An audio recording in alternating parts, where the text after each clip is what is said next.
সুপ্রিয় সকলকে স্বাগত জানাই। আজকের আলোচনা হল বহু সংস্কৃতির কর্মক্ষেত্রে বিশ্বাস গড়ে তোলা এবং তা বজায় রাখার গুরুত্ব নিয়ে। আমরা এই প্রেজেন্টেশনে কার্যকর আন্তঃসাংস্কৃতিক ব্যবস্থাপক এবং কর্মচারীর সম্পর্ক গড়ে তোলার কৌশল, সম্ভাব্য চ্যালেঞ্জ এবং কিছু শ্রেষ্ঠ অনুশীলন নিয়ে বিস্তারিত আলোচনা করব।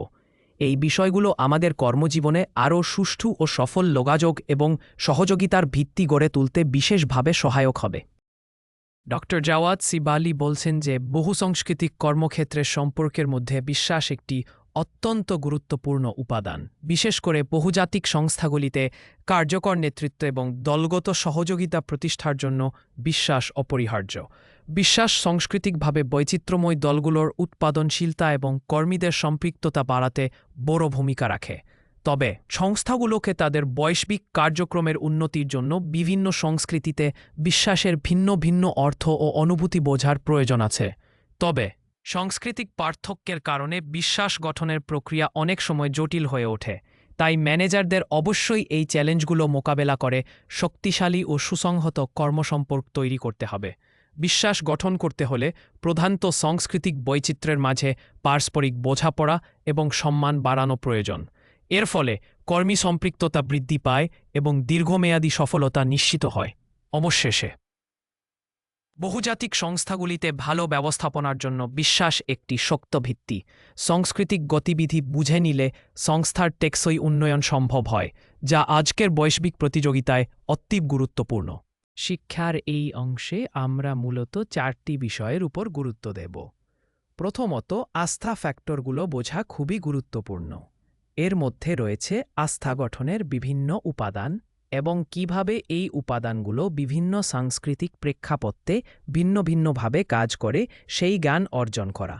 দ্বিতীয়ত, আমরা যোগাযোগ দক্ষতা বৃদ্ধি করব। বিশেষ করে এমন কৌশল শিখব যা ক্রস কালচারাল যোগাযোগে আস্থা প্রতিষ্ঠা ও শক্তিশালী করার জন্য ব্যবহার করা যায়।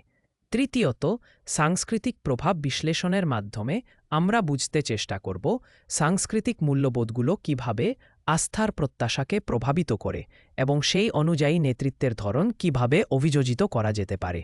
অবশেষে আমরা শিখব কিভাবে দলের আস্থার মাত্রা মূল্যায়ন করা যায়, যাতে দলীয় গতিশীলতা উন্নতি পায় এবং কার্যদক্ষতা বাড়ানো যায়।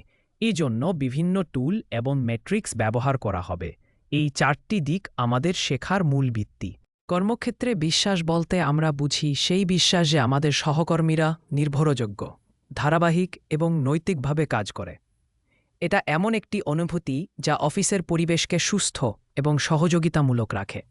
অন্যদিকে বিশ্বাসের একটি গুরুত্বপূর্ণ কাজ হল এটি ম্যানেজার এবং কর্মচারীদের মধ্যে ইতিবাচক লোকজগৎ স্থাপন করে। যখন বিশ্বাস থাকে তখন সবাই মুক্ত মনের সঙ্গে তাদের মতামত শেয়ার করতে পারে, ভুল হলে স্বীকার করতে পারে এবং নতুন কিছু করতে সাহস পায়। এর মাধ্যমে পুরো দলের কর্মক্ষমতা এবং কাজের মান উন্নত হয়। তাই কর্মক্ষেত্রে বিশ্বাস গড়ে তোলা অত্যন্ত জরুরি। বহুসাংস্কৃতিক প্রেক্ষাপটে বিশ্বাস গড়ে তোলা অনেক বেশি জটিল হয়ে পড়ে, কারণ যোগাযোগ অনুরোধের ধরনে সংস্কৃতিগুলোর মধ্যে ভালোমতো পার্থক্য থাকে। কিছু সংস্কৃতিতে সরাসরি কথা বলাটা সম্মানের চিহ্ন, আবার অন্য কোনো সংস্কৃতিতে সেগুলো অস্পষ্ট বা অনিশ্চয়তার প্রতীক হয়ে দাঁড়ায়। এরপর আসে শ্রেণীবিন্যাসমূলক প্রত্যাশা। যেখানে ক্ষমতার দূরত্ব স্বাভাবিকভাবেই মেনে নেওয়া হয়, এমন সংস্কৃতিতে বিশ্বাস প্রধানত কর্তৃত্বের মাধ্যমে গড়ে ওঠে। কিন্তু যেখানে সবাই সমান, সেখানে বিশ্বাস গড়ে ওঠে সমতার ওপর ভিত্তি করে। সময়ের ধারণাও বেশ ভিন্ন হয়। এককালিক সংস্কৃতিতে নির্দিষ্ট সময়সীমার প্রতি গুরুত্ব দেওয়া হয় বিশ্বাস স্থাপনের জন্য, আর বহুকালিক সংস্কৃতিতে সম্পর্কের নমনীয়তা এবং দীর্ঘমেয়াদী সংযোগকেই বেশি ওজন দেওয়া হয়। অবশেষে সম্পর্ক নির্মাণের ধরনেও পার্থক্য দেখা যায়। কিছু সংস্কৃতিতে প্রথমেই ব্যক্তিগত সম্পর্ক গড়ে তোলা হয়, তারপর ব্যবসায়ের বিশ্বাস তৈরি হয়। আর অন্যদিকে অনেক সংস্কৃতিতে প্রথমেই পেশাদারি দক্ষতা এবং প্রমাণিত সক্ষমতা গুরুত্ব পায়। এই সব কারণেই বহু সাংস্কৃতিক পরিবেশে বিশ্বাস গড়ে তোলা বেশি জটিল এবং সংবেদনশীল প্রক্রিয়া হয়ে ওঠে। গিয়ার্ট হফস্টেডের সাংস্কৃতিক মাত্রাগুলো আমাদের আস্থা কিভাবে তৈরি হয় তা বুঝতে সাহায্য করে। প্রথমত, পাওয়ার ডিস্টেন্স মানে যদি একটি সমাজে ক্ষমতার ব্যবধান বেশি হয়, তাহলে সেখানে কর্মকর্তাদের প্রতি সম্মান দেখিয়ে আস্থা গড়ে ওঠে। অপরদিকে ব্যক্তি বনাম সংস্কৃতিতে দেখা যায় যে সংস্কৃতিতে গোষ্ঠীর প্রতি আনুগত্যে বেশি, সেখানে আস্থা মূলত ঐক্য ও মিলনের ওপর নির্ভর করে, এবং যেখানে ব্যক্তির স্বাধীনতার গুরুত্ব বেশি, সেখানে ব্যক্তিগত দক্ষতা ও স্বাতন্ত্র্যই আস্থার ভিত্তি। এরপর অনিশ্চয়তা এড়ানোর মাত্রা রয়েছে, যেখানে অস্পষ্টতা কমানোর জন্য নিয়মের উপস্থিতি অত্যন্ত গুরুত্বপূর্ণ। স্পষ্ট নিয়ম থাকলে মানুষ বেশি সহজেই আস্থা স্থাপন করে। অবশেষে, দীর্ঘমেয়াদী দৃষ্টিভঙ্গি সংস্কৃতিতে ভবিষ্যতের জন্য বিনিয়োগ এবং টেকসই সম্পর্ক গড়ে তোলা আস্থার মূল চালিকা শক্তি। এই মাত্রাগুলো বোঝা থাকলে কোনো নেতা সহজেই বিভিন্ন সাংস্কৃতিক মূল্যবোধের সাথে খাপ খাইয়ে আনতে পারে এবং যথাযথ কৌশল অবলম্বন করে আস্থা গড়ে তুলতে পারে। এতে করে দল বা সংগঠনে আরও মজবুত সম্পর্ক গড়ে ওঠে। এরি মেয়ারের কালচার ম্যাপ মডেলটি কর্মসংস্থান সংক্রান্ত ৮টি গুরুত্বপূর্ণ সাংস্কৃতিক স্কেল নির্ধারণ করে, যা কর্মক্ষেত্রে ভিন্ন ভিন্ন সংস্কৃতির মধ্যে পারস্পরিক সম্পর্ক এবং কাজের গতিশীলতাকে প্রভাবিত করে। এই স্কেলগুলো আমাদের দেখায় কিভাবে যোগাযোগ হতে পারে স্পষ্ট বা অব্যক্ত, মূল্যায়ন কিভাবে ভিন্ন হতে পারে, নেতৃত্ব এবং সিদ্ধান্ত গ্রহণের ধরন ভিন্ন ভিন্ন সাংস্কৃতিক প্রেক্ষাপটে কেমন পরিবর্তিত হয়। ম্যানেজার এবং নেতারা এই স্কেলের মাধ্যমে বহুসাংস্কৃতিক পরিবেশে সম্ভাব্য ভুল বোঝাবুঝি আগে থেকে চিন্তাভাবনা করতে পারেন। সাংস্কৃতিক পার্থক্য বুঝে তারা এমন কৌশল গ্রহণ করতে পারেন যা ভিন্ন ভিন্ন সাংস্কৃতিক আচরণগুলো দূর করে এবং দলের মধ্যে সহযোগিতা এবং পারস্পরিক বিশ্বাস গড়ে তুলতে সাহায্য করে। বিশ্বাস এবং সিদ্ধান্ত গ্রহণ মেয়ারের মডেলে ২ ধরনের ভাগ করা হয়েছে: কাজভিত্তিক এবং সম্পর্কভিত্তিক। এছাড়া সিদ্ধান্ত গ্রহণ প্রক্রিয়া, যেখানে কখনো সম্মতিক্রম হয়, কখনো শীর্ষ নির্দেশ মত হয়, সেটিও সাংস্কৃতিক প্রেক্ষাপট অনুযায়ী পরিবর্তিত হয়। এইসব স্কেল বহুসাংস্কৃতিক দলের মধ্যে মিলবন্ধন এবং কার্যকারিতার জন্য অত্যন্ত গুরুত্বপূর্ণ ভূমিকা পালন করে। এখানে আমরা ২ ধর্মের বিশ্বাসের মধ্যে পার্থক্য দেখতে পারি।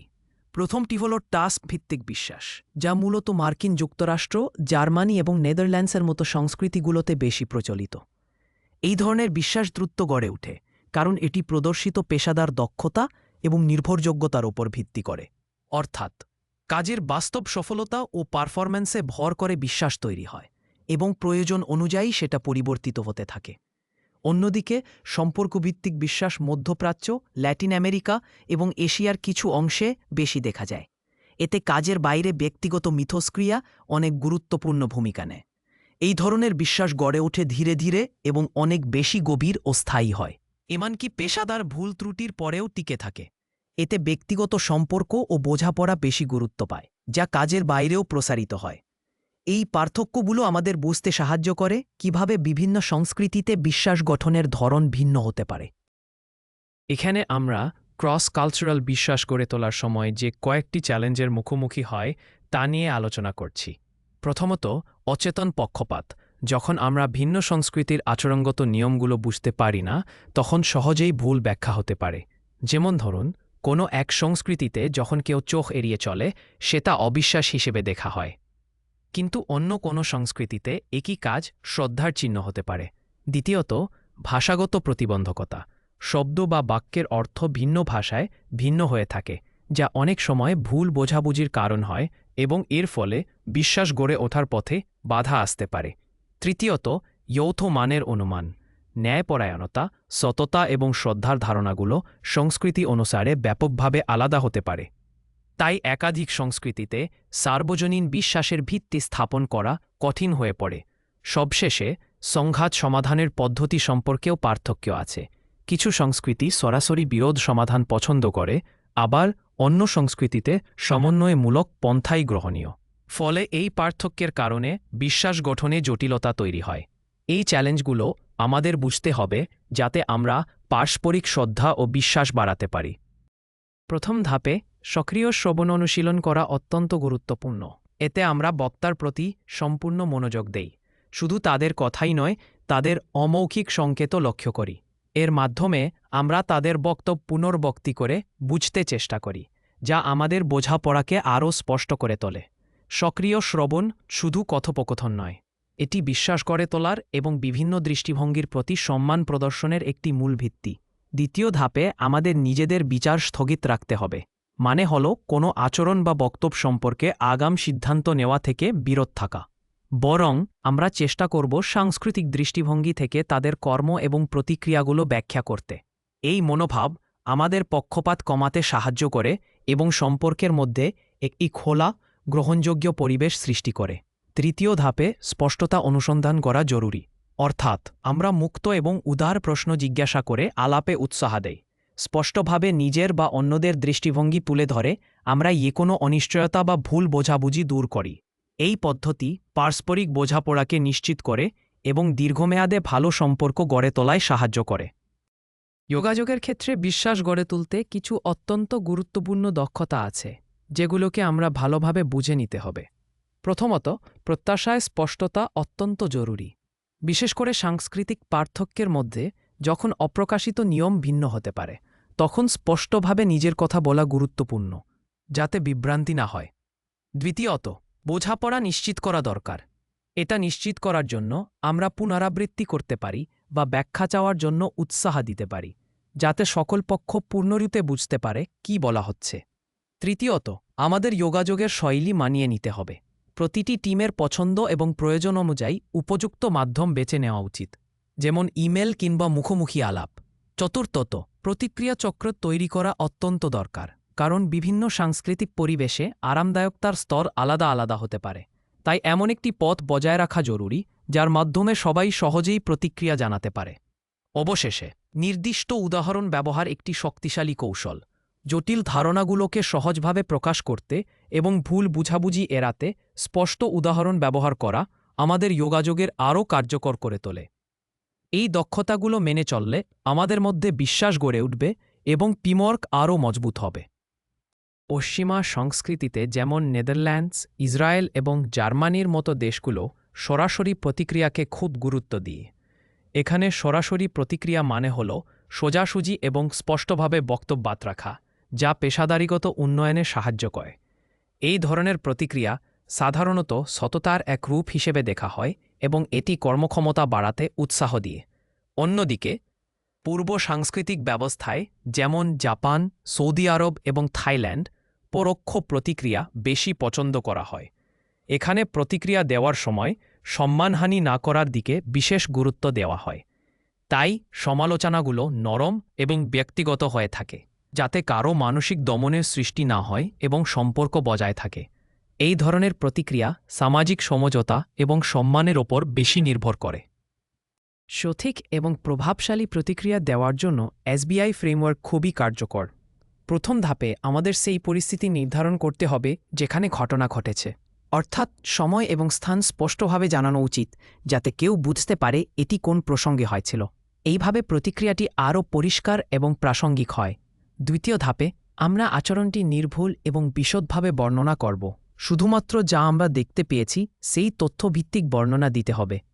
কোনো ব্যাখ্যা বা অনুমান এড়িয়ে চলতে হবে। শুধুমাত্র সত্যি এবং উদ্দেশ্যমূলক পর্যবেক্ষণে মনোযোগ দিতে হবে।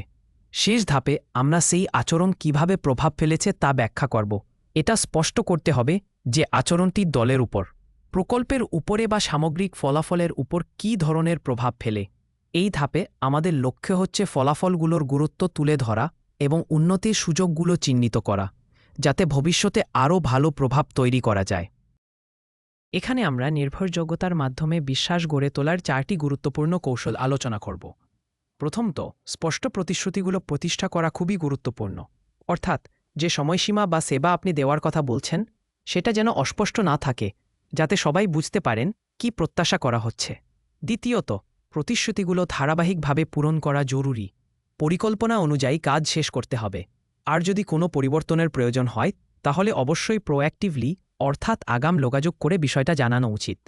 তৃতীয়ত, স্বচ্ছ যোগাযোগ বজায় রাখা আবশ্যক। যে কোনো চ্যালেঞ্জ বা সমস্যা যদি আসে সেটা খোলাখুলিভাবে শেয়ার করতে হবে এবং ভুল বোঝাবুঝি এড়াতে যোগাযোগে পরিষ্কার পরিচ্ছন্নতা রাখতে হবে। সবশেষে, ভুল স্বীকার ও গ্রহণ করতে হবে। যদি কোনো ত্রুটি হয় তাহলে দায়িত্ব নিয়ে দ্রুত সেটাকে ঠিক করার চেষ্টা করতে হবে এবং তার থেকে শেখার মাধ্যমে ভবিষ্যতে উন্নতি করা উচিত। এই 4 বিষয়ে মনোযোগ দিলে নির্ভরযোগ্যতার মাধ্যমে মজবুত বিশ্বাস তৈরি করা সম্ভব হবে। সাংস্কৃতিক জ্ঞানের গুরুত্ব নিয়ে কথা বলি। প্রথমেই, বিভিন্ন নর্ম এবং অভ্যাস বোঝা না থাকলে কার্যকর সাংস্কৃতিক দক্ষতা অর্জন করা কঠিন।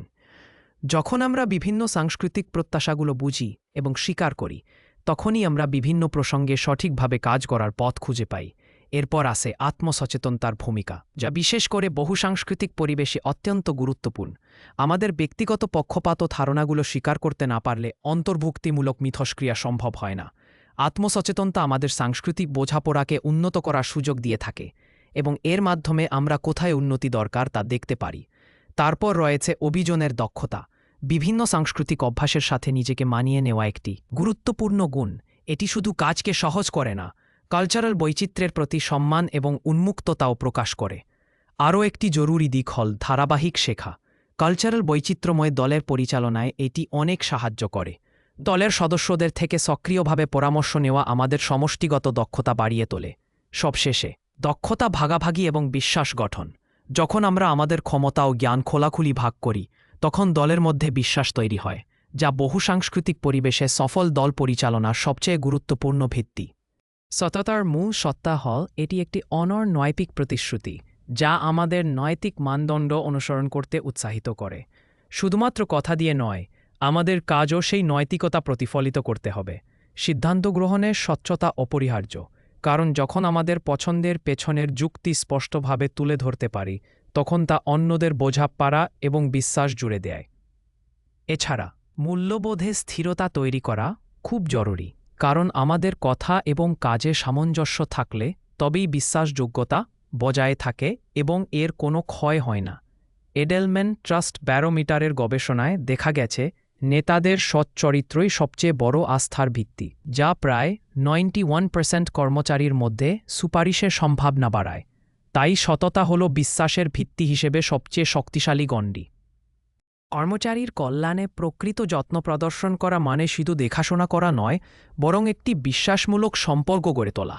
এটি বিভিন্ন সংস্কৃতিতে ভিন্নভাবে প্রকাশ পায়।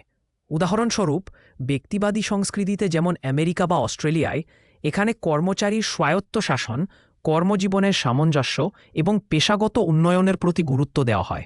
অন্যদিকে সমষ্টিবাদী সংস্কৃতিতে যেমন চীন বা নাইজেরিয়ায়, ব্যক্তিগত সম্পর্কের গভীরতা এবং পরিবারের প্রতি যত্ন প্রদর্শন অনেক বেশি গুরুত্ব পায়।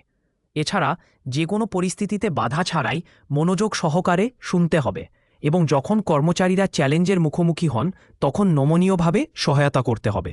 পাশাপাশি সফলতা এবং আনন্দের মুহূর্তগুলি সাংস্কৃতিক রীতিনীতির মাধ্যমে উদযাপন করাও অত্যন্ত গুরুত্বপূর্ণ। এই অর্থপূর্ণ যত্ন কর্মচারীদের প্রতি আনুগত্য তৈরি করে এবং একটি বহুজাতিক কর্মক্ষেত্রে বিশ্বাস ও সংহতি আরও শক্তিশালী করে। গুগলের প্রজেক্ট অ্যারিস্টল থেকে আমরা দেখতে পাই যে কার্যকর দলের জন্য মানসিক নিরাপত্তা কতটা গুরুত্বপূর্ণ। যখন দলীয় সদস্যরা উদ্বিগ্ন না হয়, খোলা মনের আলাপে অংশ নিতে পারে, তারা ঝুঁকি নিতে স্বাচ্ছন্দ্য বোধ করে এবং ভুল স্বীকার করতেও দ্বিধা করে না, তখন দলটি অনেক বেশি কার্যকর হয়। গুগলের ম্যানেজাররা নিজেই দুর্বলতা দেখিয়ে এবং সদস্যদের মতামত উৎসাহিত করে একটি নিরাপদ পরিবেশ তৈরি করেন, যেখানে প্রতিক্রিয়া নেওয়া হয় বিনা প্রতিরোধে। এর ফলে একটি সহযোগী পরিবেশ গড়ে ওঠে, যা দলের সাফল্যের জন্য অপরিহার্য। এর মানসিক নিরাপত্তার প্রভাব দলের মেট্রিক্সেও স্পষ্ট দেখা যায়।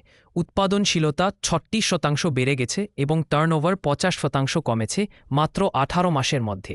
গুগলের এই উদাহরণ প্রমাণ করে যে বৈশ্বিক এবং বৈচিত্র্যময় দলের মধ্যে বিশ্বাস গড়ে তোলা মানসিক নিরাপত্তার মাধ্যমেই সম্ভব, যা দলকে আরও বেশি গতিশীল এবং শক্তিশালী করে তোলে। আর্নস্ট অ্যান্ড ইয়াং 2015 সালে একটি কালচারাল ইন্টেলিজেন্স প্রোগ্রাম শুরু করে, যার উদ্দেশ্য ছিল প্রতিষ্ঠানের বিভিন্ন প্রতিভাকে ধরে রাখা এবং তাদের উন্নতি সাধন করা। এই প্রোগ্রামটি মূলত সাংস্কৃতিক বোধগম্যতা বাড়ানোর ওপর গুরুত্ব দেয়, যাতে কর্মীরা একে অপরের সাংস্কৃতিক পার্থক্যকে বুঝে এবং সম্মান করতে পারে। প্রোগ্রামের মূল বৈশিষ্ট্যগুলোর মধ্যে ছিল সিমুলেশন, আন্তঃসাংস্কৃতিক প্রতিক্রিয়া এবং ব্যক্তিগত কর্মপরিকল্পনা, যা বিশেষভাবে ডিজাইন করা হয়েছে সাংস্কৃতিক বোধগম্যতা এবং কর্মক্ষেত্রে সম্পৃক্ততা বাড়ানোর জন্য। প্রথম বছরেই 10,000-এর বেশি নেতা এই প্রশিক্ষণ গ্রহণ করেছিলেন, যা প্রোগ্রামের বিস্তারের পরিসর এবং গ্রহণযোগ্যতাকে স্পষ্ট করে। এই প্রোগ্রামের প্রভাব নেতৃত্বের বৈচিত্র্যের ক্ষেত্রেও লক্ষণীয়। মাত্র 3 বছরে নারীদের নেতৃত্বের অবস্থান 38% বৃদ্ধি পেয়েছে এবং জাতিগত সংখ্যালঘুদের প্রতিনিধিত্ব 27% বেড়েছে। সবশেষে এই উদ্যোগ কর্মক্ষেত্রে বিশ্বাসের মাত্রা 52% পর্যন্ত বাড়িয়েছে, যা প্রতিষ্ঠানের মধ্যে একটি আরও অন্তর্ভুক্তিমূলক এবং সুষ্ঠু পরিবেশ তৈরিতে সাহায্য করেছে। এই সফলতা প্রমাণ করে যে সাংস্কৃতিক বোধগম্যতা বৃদ্ধি প্রতিষ্ঠানকে শুধু বৈচিত্র্যময়ী করে না, বরং তার বিশ্বাসযোগ্যতাও বাড়ায়। প্রতিষ্ঠানে বিশ্বাস পরিমাপের মাধ্যমে আমরা কর্মপরিবেশ এবং কর্মীদের মনোভাব সম্পর্কে গুরুত্বপূর্ণ তথ্য পাই। বেশিরভাগ প্রতিষ্ঠান প্রায় 7টি শেষে বার্ষিক ভিত্তিতে বিশ্বাস জরিপ পরিচালনা করে। এই জরিপের ফলাফলগুলি ব্যবহার করে তারা কর্মপ্রক্রিয়া উন্নত করতে এবং কর্মীদের সমস্যাগুলো সমাধানে কার্যকর পদক্ষেপ নিতে সক্ষম হয়। এছাড়া জরিপের তথ্যের নির্ভরযোগ্যতা নিশ্চিত করার জন্য আত্মবিশ্বাস সারাহার লক্ষ্য করা হয়, যাতে পর্যাপ্ত প্রাণবন্ত প্রতিক্রিয়া পাওয়া যায় এবং ফলাফল সঠিকভাবে প্রতিফলিত হয়। তাই এই দুইটি বিষয় প্রতিষ্ঠানের দক্ষতা বাড়াতে খুবই গুরুত্বপূর্ণ। দৈনন্দিন আচরণগুলো আমাদের দলের মধ্যে বিশ্বাসের গভীরতা বুঝতে অনেক সাহায্য করে। প্রথমত, তথ্য ভাগাভাগি করা এবং তথ্য গোপন রাখা, এই দুটি আচরণ দলের বিশ্বাসের মাত্রা স্পষ্টভাবে প্রকাশ করে। যখন সবাই মুক্তভাবে তথ্য শেয়ার করে, তখন বোঝা যায় দলটি একে অপরের প্রতি বিশ্বাস স্থাপন করেছে। দ্বিতীয়ত, সহায়তা চাওয়ার স্বাচ্ছন্দ্য একটি গুরুত্বপূর্ণ সূচক। যখন কেউ কোনো সমস্যায় পড়লে সহজেই সাহায্য চাইতে পারে, তখন বোঝা যায় পরিবেশটি নিরাপদ এবং বিশ্বাসপূর্ণ। তৃতীয়ত, গঠনমূলক বিরোধ থাকা আবশ্যক। কোনো মতবাদ নিরাপদে প্রকাশ করা যায়, যেখানে বিরোধ সৃষ্টি হয় না, সেটাই বিশ্বাসের নিদর্শন। চতুর্থত, উদ্ভাবন এবং ঝুঁকি গ্রহণের মনোভাব দলকে শক্তিশালী করে। যারা ব্যর্থতার ভয়ে আটকে থাকে না এবং নতুন কিছু করে দেখাতে চায়, সেটাই দলীয় আত্মবিশ্বাসের প্রমাণ। শেষই আমাদের লক্ষ্য থাকে দলের স্থিতিশীলতা। উচ্চ চাকরি ছাড়ার হার এবং ছুপির অনুপস্থিতি যত বেশি, তত বেশি বোঝা যায় দলের বিশ্বাসে ভাঙ্গন এসেছে। তাই এই 5টি সূচক আমাদের জানায় দলের বিশ্বাস কতটা দৃঢ় বা দুর্বল। বিশ্বাস ভঙ্গের পর পুনর্গঠন শুরু করার প্রথম ধাপ হল সেই বিশ্বাসভঙ্গ স্বীকার করা। ঘটনাটি দ্রুত ও স্পষ্টভাবে স্বীকার করতে হবে এবং এর সমাধানে কাজ করতে হবে। এখানে স্বচ্ছতা বজায় রাখা খুবই জরুরি। অপর পক্ষ বুঝতে পারে যে আপনি সত্যিই দায়িত্ব নিচ্ছেন এবং কোনো রকম অজুহাত তৈরি করছেন না। এরপর আসে একটি আন্তরিক ক্ষমা প্রস্তাব দেওয়া। ক্ষমা চাওয়া মানে শুধু বলা নয়, বরং আন্তরিক অনুতাপ প্রদর্শন করা এবং সাংস্কৃতিক প্রেক্ষাপটে সেটা কিভাবে সঠিকভাবে প্রকাশ করবেন সেই দিকেও নজরে দিতে হবে। আপনার ক্ষমা প্রস্তাব যেন যথাযথ এবং সৎ হয়, যাতে অপর পক্ষ এটা গ্রহণ করতে পারে। তারপর প্রয়োজন একটি স্পষ্ট কর্মপরিকল্পনা নির্ধারণ করা। এই পরিকল্পনাটি যাতে পরিষ্কার এবং বিস্তারিত হয়, যাতে ভবিষ্যতে একই ভুল পুনরায় না ঘটে। অস্পষ্টতা এড়িয়ে এমন একটি রোডম্যাপ তৈরি করুন যা বিশ্বাস পুনর্গঠনে নতুন আত্মবিশ্বাস দিয়ে এবং উন্নতির জন্য নির্দিষ্ট পদক্ষেপ তুলে ধরে। এরপর ধারাবাহিকতা বজায় রাখা খুবই গুরুত্বপূর্ণ। সময়ের সঙ্গে সঙ্গে আপনার প্রতিশ্রুতিগুলো প্রতিফলিত করতে হবে এবং বুঝতে হবে বিশ্বাস পুনরুদ্ধার একসময়ই হয় না। এটি একটি দীর্ঘমেয়াদী প্রক্রিয়া। অতিরিক্ত প্রতিশ্রুতি দিয়ে সেটি ভঙ্গ করার ভুল করা যাবে না, বরং ধৈর্য ধরে বিশ্বাসযোগ্যতা ধরে রাখতে হবে। সবশেষে ধৈর্য এবং অধ্যবসায় বজায় রাখতে হবে। প্রত্যেকে ক্ষমা এবং পুনর্গঠনের সময় নেয়, তাই তাৎক্ষণিক ফলাফল আশা না করাই ভালো। ধারাবাহিক এবং নির্ভরযোগ্য আচরণ চালিয়ে গেলে অনেক সময়ের মধ্যে যত্নসহ মিতন আবার ফিরে আসবে। এই পুরো প্রক্রিয়ায় ধৈর্য এবং স্থিরতা বজায় রাখা সবচেয়ে গুরুত্বপূর্ণ। প্রথমেই দলের উদ্বেগগুলো ভালোভাবে বুঝতে আমাদের সক্রিয় শুনতে হবে। ব্যক্তিগতভাবে সদস্যদের সাথে আলোচনা করে তাদের অতীতের অভিজ্ঞতাগুলো গভীরভাবে ভাবা উচিত, অবশ্যই প্রতিরক্ষামূলক মনোভাব বা আগাম সমাধানের চাপ না দিয়ে। এর মাধ্যমে সত্যিকার বোঝাপড়া গড়ে উঠবে। এরপর অতীতের চ্যালেঞ্জগুলো খোলাখুলিভাবে স্বীকার করা এবং মূল্যায়ন করা জরুরি। দলের অনুভূতিগুলোকে গুরুত্ব দিয়ে পূর্ববর্তী সমস্যাগুলো মানতে হবে, কিন্তু পূর্বের নেতৃত্বের ব্যর্থতাকে কারণ হিসেবে ব্যবহার না করে আপনার বিশ্বাসযোগ্যতা এবং সহানুভূতি ধরে রাখতে হবে। এরপর আপনার নেতৃত্বের ধরন স্পষ্টভাবে উপস্থাপন করুন, যাতে দল নতুন প্রত্যাশা বুঝতে পারে এবং আপনার নেতৃত্বের অন্যদের থেকে আলাদা হয়। নতুন প্রত্যাশাগুলো স্থাপন করে বিশ্বাসের নতুন ভিত্তি গড়ে তুলুন। এছাড়া দলের কাছে ছোট ছোট তাৎক্ষণিক সফলতা বাড়ানো জরুরি, যাতে তারা পরিবর্তনের প্রতি আপনার প্রতিশ্রুতি দেখতে পায় এবং কাজের গতিশীলতা বাড়ে। অবশ্যই স্বচ্ছতা এবং সহযোগিতাকে সর্বোচ্চ প্রাধান্য দিন।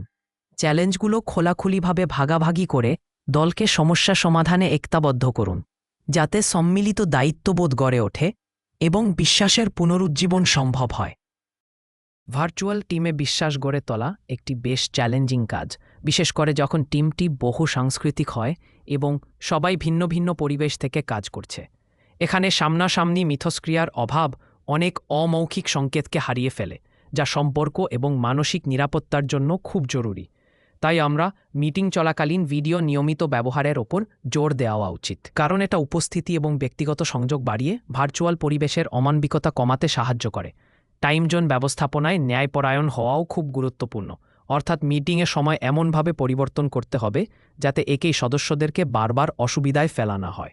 এটা বিভিন্ন জীবনধারা ও সীমাবদ্ধতার প্রতি সম্মান প্রদর্শনের একটি রূপ। তাছাড়া ঘন এবং স্বচ্ছ যোগাযোগ রাখা অপরিহার্য, কারণ এর মাধ্যমে ভুল বোঝাবুঝি কমানো যায় এবং সবাই নির্ধারিত লক্ষ্যের প্রতি টিকে থাকে। আরেকটি গুরুত্বপূর্ণ বিষয় হল মিটিংয়ের শুরুতে কিছু সামাজিক মুহূর্ত যুক্ত করা, যা টিমের মধ্যে সম্পর্কে ভিত্তিক বিশ্বাস গড়ে তুলতে সাহায্য করে, বিশেষ করে যারা কাজে মনোযোগ দেওয়ার আগে সম্পর্কে স্থাপনে গুরুত্ব দেয়। এইগুলি ভার্চুয়াল টিমে বিশ্বাসের চাবিকাঠি।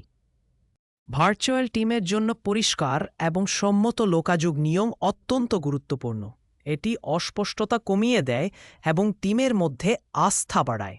সরকারি বা আনুষ্ঠানিক খবরাদারির জন্য ইমেল ব্যবহৃত হওয়া উচিত এবং আমরা প্রত্যাশা করব যে 24 ঘন্টার মধ্যে উত্তর দেওয়া হবে, যা পেশাদারিত্ব এবং দায়িত্ববোধ বৃদ্ধি করে।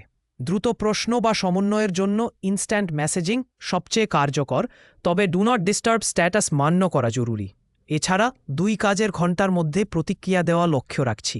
ভিডিও কল জটিল বিষয়ে আলোচনা বা আইডিয়া শেয়ার করার জন্য অপরিহার্য এবং সময়মতো শুরু ও শেষ করার মাধ্যমে অংশগ্রহণকারীদের সময়ের প্রতি সম্মান জানানো হয়।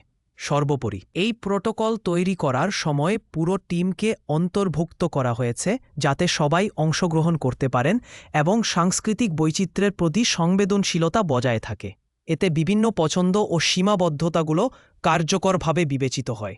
এই নীতি মেনে চললে আমাদের ভার্চুয়াল টিম আরও মজবুত এবং ফলপ্রসূ হবে। সময় পার্থক্য: যখন বিভিন্ন দেশ বা অঞ্চলে থাকা দলের সদস্যদের নিয়ে কাজ করতে হয়, তখন কিছু চ্যালেঞ্জ সামনে আসে। প্রথমত, আমরা সভার সময়ে ন্যায়পরায়ণভাবে পরিবর্তন করার চেষ্টা করি। মানে, যেসব সময়ে অনেকের জন্য অস্বস্তিকর, সেগুলো পরিবর্তন করে সবাইকে সহযোগিতায় বানাতে চাই। পাশাপাশি প্রারম্ভিক বা দেরিতে সেশনের ভারসাম্য রক্ষা করি যাতে বোঝা সুষম থাকে। দ্বিতীয়ত, সভার বিস্তারিত দলিলপত্র রাখা খুব গুরুত্বপূর্ণ, কারণ সবাই সব সময় উপস্থিত থাকতে পারে না। তাই সঠিকভাবে সভার সিদ্ধান্ত এবং আলোচনার রেকর্ড রেখে দ্রুত সেগুলোকে সবাইয়ের কাছে পৌঁছে দেওয়া হয়। এটি দলের মধ্যে তথ্যের স্বচ্ছতা বজায় রাখে। তৃতীয়ত, অ্যাসিঙ্ক্রোনাস সহযোগিতার জন্য বিভিন্ন সরঞ্জাম ব্যবহার করা হয়, যেমন শেয়ার করা নথি এবং প্রকল্প ব্যবস্থাপনা প্ল্যাটফর্ম। এটা ব্যক্তিগত কার্যকারিতা বাড়ায় এবং রিয়েল টাইম চাপ কমায়, ফলে সদস্যরা নিজেদের সময় মতো কাজ করতে পারে। চতুর্থত, গেটল্যাবের কাঠামোবদ্ধ দূরবর্তী কাজের রীতিনীতি অনুসরণ করে আমরা সুসংগঠিত কাজের প্রবাহ নিশ্চিত করি। এটি সময়গত এবং ভৌগোলিক বিভাজনের সমস্যা মোকাবেলায় সাহায্য করে এবং অন্তর্ভুক্তিমূলক সময়সূচি নির্ধারণ করে সবার অংশগ্রহণ নিশ্চিত করে। সবশেষে, দলীয় সদস্যের অন্তর্ভুক্তি খুবই গুরুত্বপূর্ণ।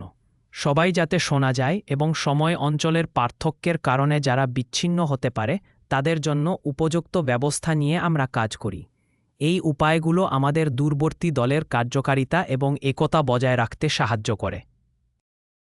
দ্বন্দ্বকে আমরা একটি স্বাভাবিক এবং অবশ্যম্ভাবী প্রক্রিয়া হিসাবে দেখতে হবে, যা দলগুলোর মধ্যে মধ্যে প্রায়শই ঘটে থাকে। তবে এই দ্বন্দ্বের গঠনমূলক সমাধানই হল বিশ্বাস এবং কর্মক্ষমতা ধরে রাখার মূল চাবিকাঠি। কিছু সংস্কৃতিতে, যেমন ইসরায়েল, নেদারল্যান্ডস এবং জার্মানিতে, সরাসরি মুখোমুখি হওয়া এবং খোলামেলা সংলাপ খুবই মূল্যবান। এখানে সমস্যা স্পষ্টভাবে নির্দিষ্ট উদাহরণের মাধ্যমে তুলে ধরা হয়, যা অস্পষ্টতার পরিবর্তে পরিষ্কার দৃশ্য দিয়ে। কার্যকর দ্বন্দ্ব ব্যবস্থাপনার জন্য প্রতিটি পক্ষের দৃষ্টিভঙ্গিকে সহানুভূতিশীলভাবে শোনা এবং বোঝা অত্যন্ত জরুরি। এখানে বিঘ্ন বা বিচারমুক্ত পরিবেশ গড়ে তোলা হয়, যাতে পারস্পরিক সম্মান তৈরি হয়। এছাড়াও সহযোগিতার জন্য সাধারণ মাটি খুঁজে বের করা খুবই গুরুত্বপূর্ণ, যা বিভিন্ন চাহিদার সমন্বয় ঘটিয়ে সুষ্ঠু সমাধানে পৌঁছাতে সাহায্য করে। সর্বশেষে, সহযোগিতা এবং সম্পর্ক পুনঃস্থাপনের মাধ্যমে দায়বদ্ধতা নিশ্চিত করা প্রয়োজন, যাতে চুক্তি কার্যকর হয় এবং দলীয় ঐক্য শক্তিশালী থাকে। এইসব পদ্ধতি মেনে চললে বহুসাংস্কৃতিক পরিবেশে দ্বন্দ্ব মোকাবেলা অনেক বেশি ফলপ্রসূ হয়। পরোক্ষ সংস্কৃতিতে সংঘর্ষ সমাধানের ক্ষেত্রে প্রথম ধাপে আমরা ব্যক্তিগত আলাপের মাধ্যমে সমস্যাগুলো নিয়ে আলোচনা করি। এটা মূলত লজ্জা কমানোর জন্য, কারণ জনসমক্ষে সংঘর্ষ উত্থাপন করলে সেটা অস্বস্তিকর হতে পারে। তাই গোপনীয়তা বজায় রেখে ব্যক্তিগতভাবে কথা বলা গুরুত্বপূর্ণ। এরপর আসে পরোক্ষ ও সূক্ষ্ম যোগাযোগের কৌশল। সরাসরি বেশি কঠোর বা স্পষ্ট কথা বলার বদলে পরামর্শ ও প্রশ্নের মাধ্যমে চিন্তা উদ্রেক করা হয়, যাতে শ্রদ্ধার পরিবেশ বজায় থাকে। তৃতীয় ধাপে সম্মানিত মধ্যস্থতাকারীরা নিয়োগ দেওয়া হয়, যারা বিশ্বাসযোগ্য এবং দুই পক্ষের মধ্যে পার্থক্য কমাতে সহায়তা করে, বিশেষ করে যখন সরাসরি কথা বলা কঠিন মনে হয়। চতুর্থ ধাপে ধৈর্য প্রদর্শন করা এবং প্রতিফলনের জন্য সময় দেওয়া হয়, যাতে কোনো চাপ ছাড়াই শান্তিপূর্ণ সমাধানে পৌঁছানো যায়। সবশেষে চিন্তাশীল প্রাথমিক যোগাযোগ, বিশেষ করে ইমেইলের মাধ্যমে উদ্বেগগুলো সনম্রভাবে তুলে ধরার সুযোগ দেয়, যা সিঙ্গাপুরে একজন আমেরিকান ব্যবস্থাপকের অভিজ্ঞতা দ্বারা প্রমাণিত হয়েছে। এই পদ্ধতিগুলো মিলিয়ে পরোক্ষ সংস্কৃতিতে সংঘর্ষ মোকাবেলা করা অনেক বেশি কার্যকর হয়। প্রতিষ্ঠানের সাংগঠনিক কাঠামোতে বিশ্বাস কতটা গুরুত্বপূর্ণ তা আমরা সবাই জানি। ব্যক্তিগত সম্পর্কের পাশাপাশি আমাদের এমন একটি পদ্ধতি তৈরি করতে হবে যা নিয়মিত বিশ্বাসযোগ্যতা নিশ্চিত করে। অর্থাৎ বিশ্বাস শুধুমাত্র অতীতের কোনো ঘটনা নয়, বরং একটি চলমান প্রক্রিয়া যা প্রতিষ্ঠানের প্রতিটি স্তরে রপ্ত হতে হবে। এখন নেতৃত্বের দিক দিয়ে দেখলে স্বচ্ছতা একটা অপরিহার্য উপাদান। প্রবীণ নেতাদের উচিত ব্যবসার গুরুত্বপূর্ণ সিদ্ধান্ত, চলমান চ্যালেঞ্জ এবং আউটপুট স্পষ্টভাবে দলের সামনে উপস্থাপন করা। এর ফলে একটি পরিষ্কার ও খোলামেলা পরিবেশ তৈরি হয়, যা প্রক্রিয়াগুলোকে সহজতর করে এবং কর্মক্ষেত্রে অনিশ্চয়তা কমায়। আসলে এই দুইটি দৃষ্টিভঙ্গি মিলিয়ে প্রতিষ্ঠাব্যাপী একটি বিশ্বাসের সংস্কৃতি গড়ে উঠতে পারে। এখানে আমরা বিশ্বাস গড়ার জন্য বিভিন্ন প্রশিক্ষণ ও উন্নয়ন পদ্ধতির কথা বলছি। প্রথমত, ইন্টারঅ্যাক্টিভ কর্মশালাগুলো একটি গুরুত্বপূর্ণ উপায়, যেখানে বাস্তবসম্মত বহুসাংস্কৃতিক পরিস্থিতি নিয়ে প্রশিক্ষণ ডিজাইন করা হয়। এতে অংশগ্রহণকারী তাৎক্ষণিক প্রতিক্রিয়া সহ বিভিন্ন ভূমিকা পালন করে অভিজ্ঞতামূলক শিক্ষা গ্রহণ করে, যা তাদের ধারণ ক্ষমতা ও প্রয়োজনতাকে বাড়িয়ে তোলে। এরপর ব্যক্তিগত কোচিং রয়েছে, যা ধারণাকে ব্যবহারিক আচরণে রূপান্তরিত করার জন্য ব্যক্তিগত সহায়তা দেয়। এটি দায়িত্বশীলতা নিশ্চিত করে, অর্থবহ পরিবর্তন আনে এবং ব্যক্তির চাহিদা অনুযায়ী বিশেষ দৃষ্টিনিবদ্ধ নির্দেশনা প্রদান করে। তৃতীয়ত, একটি সমকক্ষ শিক্ষার গ্রুপ গঠন করা হয়, যেখানে নেতৃত্বদাতারা নিজেদের অনুশীলনের সম্প্রদায় তৈরি করেন। তারা একে অপরের চ্যালেঞ্জ শেয়ার করে, অভিজ্ঞতা বিনিময় করে এবং টেকসই শেখার মাধ্যমে নিজেদের দক্ষতা পুনর্বলীকরণ করে। চতুর্থ, বহুস্রোত মূল্যায়নের মাধ্যমে ৩৬০ ডিগ্রি প্রতিক্রিয়া সংগ্রহ করা হয়, যা বিভিন্ন সাংস্কৃতিক গোষ্ঠীর মধ্যে বিশ্বাসযোগ্যতার উপলব্ধি বাড়ায়। এতে আত্মসচেতনতা এবং লক্ষ্যভিত্তিক উন্নয়নও বৃদ্ধি পায়। সবশেষে বিশ্বাস গড়ার প্রশিক্ষণের গুরুত্ব তুলে ধরা হয়েছে। বিশ্বাস গড়ার ক্ষমতা ইচ্ছাকৃত ও চিন্তাশীলভাবে চাষ করতে হয়। এই ধরনের প্রশিক্ষণ নেতৃত্বদাতাদের কার্যকর বহুসাংস্কৃতিক বোঝাপড়ার জন্য প্রস্তুত করে এবং তাদের প্রয়োজনীয় দক্ষতা বিকাশে সহায়ক হয়। এই সব উপায়গুলো একযোগে কাজ করলে দীর্ঘমেয়াদী এবং প্রভাবশালী বিশ্বাস গড়ে ওঠে। বিশ্বাস গড়ে তোলার জন্য আমাদের দৈনন্দিন কাজের মধ্যে কিছু ব্যবহারিক সরঞ্জাম খুব শক্তিশালী ভূমিকা পালন করে। প্রথমত, ধারাবাহিক যোগাযোগের ছন্দ তৈরি করা জরুরি, যা নিয়মিত যোগাযোগ এবং স্পর্শবিন্দু গড়ে তুলে বিশ্বাসের গতিকে পুনর্বলিত করে। দ্বিতীয়ত, দৈনিক স্ট্যান্ড আপ মিটিংগুলো এমন একটি পূর্বানুমেয় সুযোগ তৈরি করে যেখানে আপডেট শেয়ার করা যায় এবং সমস্যা বড় হওয়ার আগেই সমাধান খুঁজে পাওয়া সম্ভব হয়। তৃতীয়ত, ব্যক্তিগত সম্পর্ক গড়ে তোলা খুবই গুরুত্বপূর্ণ। এজন্য প্রত্যেক দলের সদস্যের সঙ্গে নিয়মিত একান্ত অ্যাকশনে সভা হওয়া উচিত, যা আন্তরিক এবং ব্যক্তিগতকৃত কথোপকথনের জন্য একটি নিরাপদ পরিবেশ তৈরি করে। চতুর্থ, প্রকল্প শেষে ডিব্রিফিং সেশনগুলোকে দোষারোপের বদলে সম্মিলিত শিক্ষার সুযোগ হিসেবে নিতে হবে, যা উন্মুক্ততা ও অবিচ্ছিন্ন উন্নতি নিশ্চিত করে। অবশেষে অবদান এবং বিজয়গুলো উদযাপন করাও অনেক বেশি গুরুত্বপূর্ণ, কারণ এটি প্রশংসার সংস্কৃতিকে পুনর্বলিত করে এবং দলের চলমান সম্পৃক্ততাকে উদ্দীপিত করে। এসব সরঞ্জাম একসাথে কাজ করে বিশ্বাস গড়ে তোলার পদ্ধতিটি অনেক মজবুত করে। এখন আমরা বিশ্বাস ক্ষয়ের কিছু সতর্কতা চিহ্ন আলোচনা করব। প্রথমত, কমে যাওয়া যোগাযোগ। আপনি লক্ষ্য করবেন মিটিংয়ের সময়ে যে আগের মতো গতিশীল আলাপবার্তা ছিল তা অনেকটাই নীরব হয়ে যাচ্ছে এবং সরাসরি যোগাযোগের বদলে ইমেইলের মাধ্যম বেশি ব্যবহার হতে শুরু করছে। এটি স্বভাবতই দলের মধ্যে দূরত্ব সৃষ্টি করে। দ্বিতীয়ত, রাজনৈতিক চালচলন বা পলিটিক্যাল মুভমেন্ট। যখন দলের সদস্যেরা প্রতিরক্ষামূলক জোট গঠন করে বা নিজেদের রক্ষার জন্য সুরক্ষামূলক আচরণ নেয়, তখন সহযোগিতা অনেক কমে যায় এবং টিমের মধ্যে বিভাজন তৈরি হয় এবং শেষ পর্যন্ত দায়িত্ব এড়ানো। যারা দোষ বা ভুলের দায় মাথায় নিতে চান না তারা দলগত দায়িত্বের ধারণাকে দুর্বল করে তোলে। এইসব লক্ষণ যদি দেখা যায় তাহলে বুঝতে হবে দলের মধ্যে বিশ্বাস ক্ষয় হওয়ার সম্ভাবনা আছে। তাই সময় থাকতে সঠিক পদক্ষেপ নেওয়া খুবই জরুরি। এই ৯০ দিনের কর্মপরিকল্পনাটি বিশ্বাস উন্নয়নের জন্য একটি সুসংগঠিত রূপরেখা দেয়, যা নির্দিষ্ট সময়সীমার মধ্যে পরিমাপযোগ্য অগ্রগতি অর্জনকে লক্ষ্য করে। প্রথম ১০ দিনে আমরা ব্যক্তিগত সাক্ষাৎকারের মাধ্যমে সাধারণ অভিজ্ঞতা এবং প্রয়োজনগুলি বুঝতে উন্মুক্ত প্রশ্ন করার উপর গুরুত্ব দেব, যেখানে কোনো বাধা ছাড়াই মনোযোগ দিয়ে শুনতে হবে। এরপর ১১ থেকে ২০ দিনে আমরা যে তথ্য সংগ্রহ করেছি তা স্বচ্ছভাবে দলকে জানিয়ে সমস্যাগুলো নিরপেক্ষভাবে স্বীকার করব এবং কার্যকর পরিবর্তন আনার প্রতিশ্রুতি দেব, যা এক ধরনের মিলিত দায়িত্ব তৈরি করে। ২১ থেকে ৪০ দিনে অবশ্যই দল এবং নেতৃত্বের বিশ্বাস বাড়াতে প্রত্যক্ষ ফলাফল হিসেবে ২ থেকে ৩টি পরিষ্কার পরিবর্তন দ্রুত বাস্তবায়ন করা হবে। এরপর ৪১ থেকে ৬০ দিনে নতুন যোগাযোগের পদ্ধতি গড়ে তোলা হবে, যেমন সাপ্তাহিক আপডেট এবং নিয়মিত এক বৈঠক, যা অংশগ্রহণকে সচল রাখবে। ৬১ থেকে ৭৫ দিনে সাংস্কৃতিক দক্ষতা বাড়াতে ফিডব্যাকের ওপর ভিত্তি করে নেতৃত্বের ব্যবহার শেখা এবং মানিয়ে নেওয়া হবে। সর্বশেষে ৭৬ দিনে সব অগ্রগতি পরিমাপ, উন্নতির উদযাপন এবং পদ্ধতি পরিশোধনের মাধ্যমে একটি কার্যকর মূল্যায়ন ও নিয়ন্ত্রণের চক্র সম্পন্ন করা হবে। এই পরিকল্পনাটি ধাপে ধাপে বিশ্বাস গড়ে তোলার জন্য একটি শক্তিশালী পথপ্রদর্শন করে। এই স্লাইডে ধারাবাহিক শেখার জন্য বিভিন্ন গুরুত্বপূর্ণ রিসোর্স নিয়ে আলোচনা করা হয়েছে। প্রথমত, প্রস্তাবিত পাঠ্যসামগ্রী থেকে শুরু করি। এরিন মেয়ারের দ্য কালচার ম্যাপ বইটি সাংস্কৃতিক পার্থক্য বুঝতে খুবই গুরুত্বপূর্ণ। স্টিফেন কোভির দ্য স্পিড অফ ট্রাস্ট আমাদের বিশ্বাস গঠনের গতি এবং গুরুত্ব ব্যাখ্যা করে, যা কোনো দলের জন্য অপরিহার্য। ডেভিড লিভারমোরের কালচারাল ইন্টেলিজেন্স সাংস্কৃতিক বোধশক্তি বাড়াতে সাহায্য করে, যা ক্রস কালচারাল কর্মপরিবেশে অত্যন্ত প্রয়োজনীয়। পল জ্যাকের দ্য ট্রাস্ট ফ্যাক্টর বিশ্বাসের উপর আরও গভীর দৃষ্টিভঙ্গি দেয়, আর লিজ উইসম্যানের মাল্টিপ্লায়ার্স নেতৃত্বের দক্ষতা বাড়ানোর ক্ষেত্রে সহায়ক।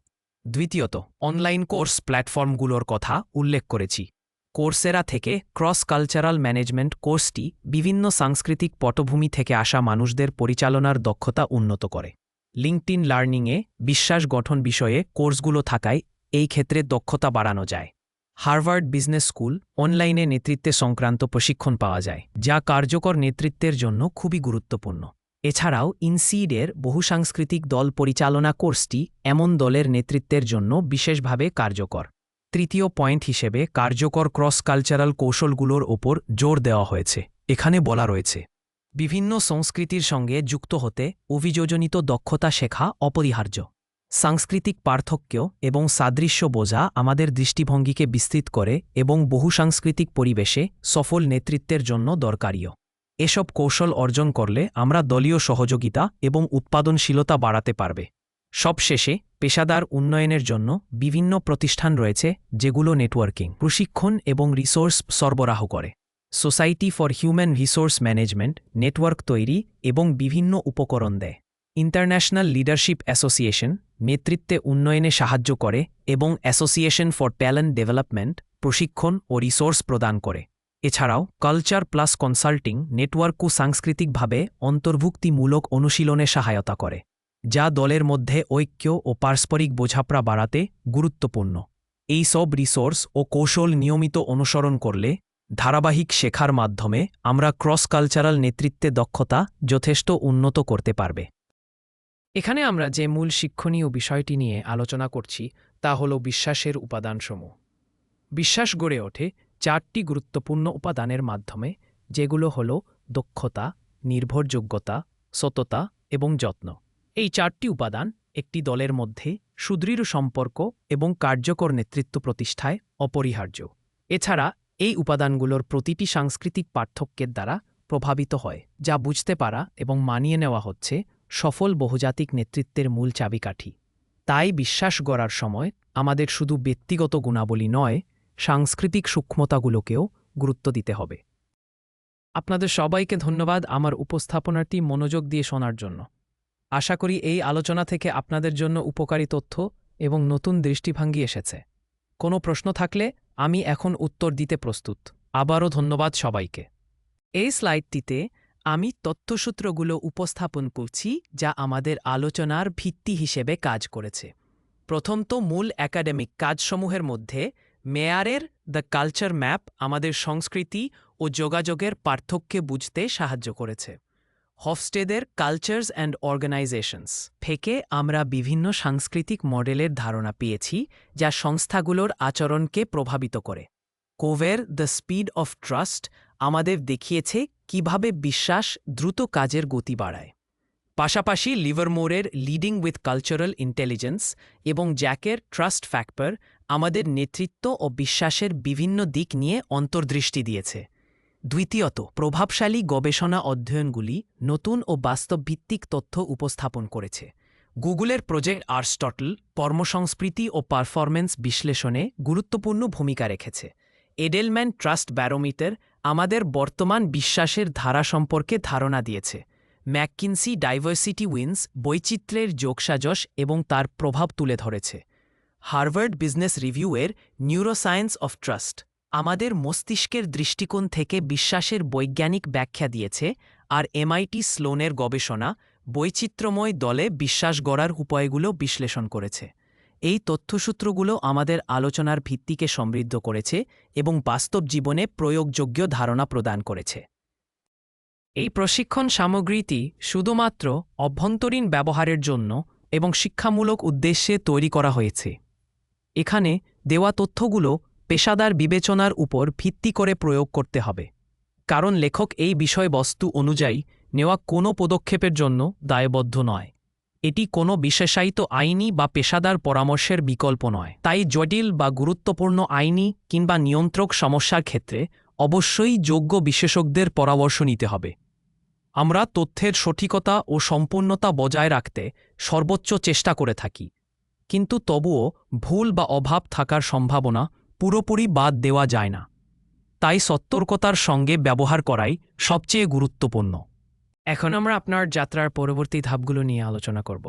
প্রথম ধাপে আপনাকে প্রথম সপ্তাহে নিজের নেতৃত্বের ধরন এবং সাংস্কৃতিক কোনো পক্ষপাত আছে কিনা তা আত্মবিশ্লেষণ করতে হবে। এটা গুরুত্বপূর্ণ, কারণ এখান থেকেই আপনি উন্নতির জন্য গুরুত্বপূর্ণ সুযোগগুলো শনাক্ত করতে পারবেন। পরবর্তী ধাপে দ্বিতীয় সপ্তাহে আপনার দলের সদস্যদের কাছ থেকে সরল এবং খোলামেলা প্রতিক্রিয়া সংগ্রহ করুন। এই ফিডব্যাক আপনাকে নেতৃত্বের কার্যকারিতা এবং আপনার বিশ্বাসযোগ্যতার উপর একটি পরিষ্কার মূল্যায়ন দেয়। তারপর তৃতীয় সপ্তাহে আপনি আপনার দলের প্রেক্ষাপটে 2 বা 3টি নির্দিষ্ট আচরণগত বা প্রক্রিয়াগত পরিবর্তন বাস্তবায়ন করবেন। এই পরিণতিগুলো আসলেই আপনার নেতৃত্বকে আরও শক্তিশালী করবে। সবশেষে চতুর্থ সপ্তাহে আপনি এই পরিবর্তনগুলোর প্রভাব মূল্যায়ন করবেন।